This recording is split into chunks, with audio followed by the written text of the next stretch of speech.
Monday to you, Lynn. All is well. Yeah, but I was spending time on Facebook and one agent just took a purple hissy fit and said, I am a realtor, not a realtor. Well, we hear that all the time. Yeah. It's not an easy word to spit out, right? Realtor. Well, I think a lot of people hear it, they don't understand what it means because they figure that every real estate agent is a realtor. The two terms are interchangeable. Unfortunately, it's become like Kleenex. Every brand is the same. Yeah. But there's a huge difference, isn't there? So tell me, what's the difference? Well, is every realtor a real estate agent? Yes, but not the other way around. Is it? But not every agent is a realtor. What is a realtor? Well, becoming a realtor is a choice you make that says you are committed to our code of ethics.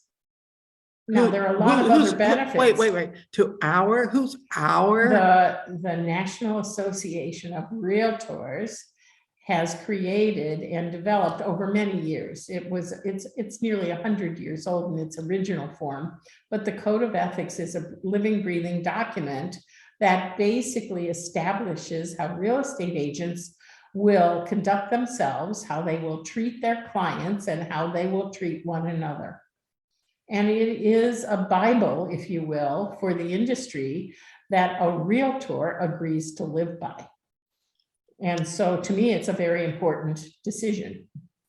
It sounds really interesting. It means that those who aren't realtors don't have to abide by the Code of Ethics? Some of the Code of Ethics mirror local laws. Okay. So in that respect, yes, they do.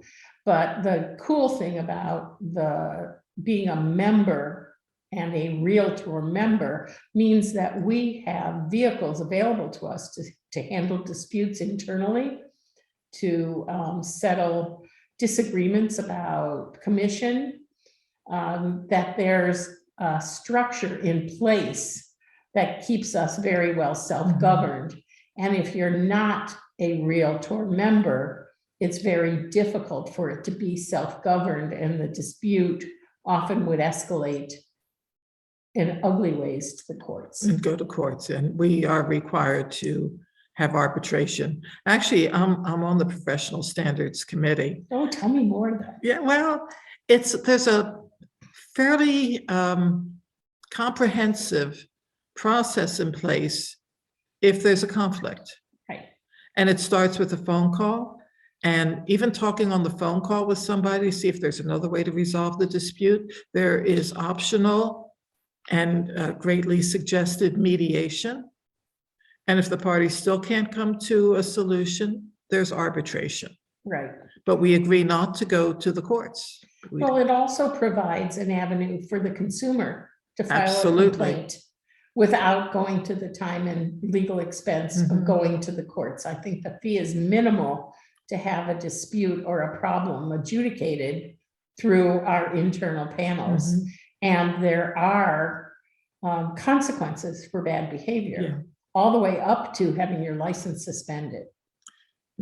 So we take it pretty seriously. It's expensive. We spend over $600 a year for the right to be a realtor. And we also have the benefit of amazing training and resources, and in-house attorney, and people that we can go to as brokers of our own brokerage if we get stumped. Well, I have to say there are a number of things that they do. What I find really helpful is a lot of the training. Yes. A lot of it is no charge or minimal charge. Right.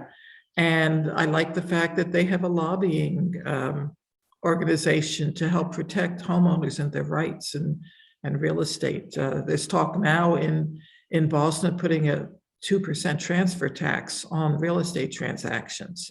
Horrible. And talk about imposing rent control again, which really almost destroyed Cambridge real estate until it was repealed about what, 10, 15 years ago? Oh, it's been even longer than that. Has it been longer than that?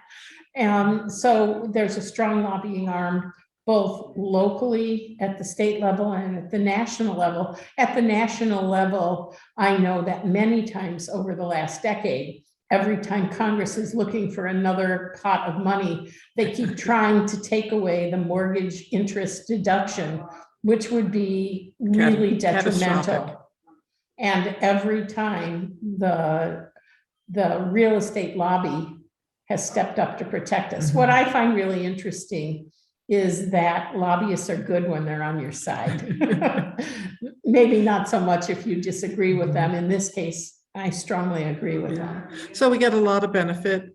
The fact that an agent is not a member of the National Association of Realtors, they're still good people, but they're missing out on a lot of benefits for themselves and for their clients. So I am proud to be a realtor. Back at you. And I will say that even if you don't work with us, and boy, we hope you do if you need help, even if you choose not to work with us, make sure the person you're working with is a bona fide realtor and you'll be well served. Have a great day, Lynn. You too, kiddo.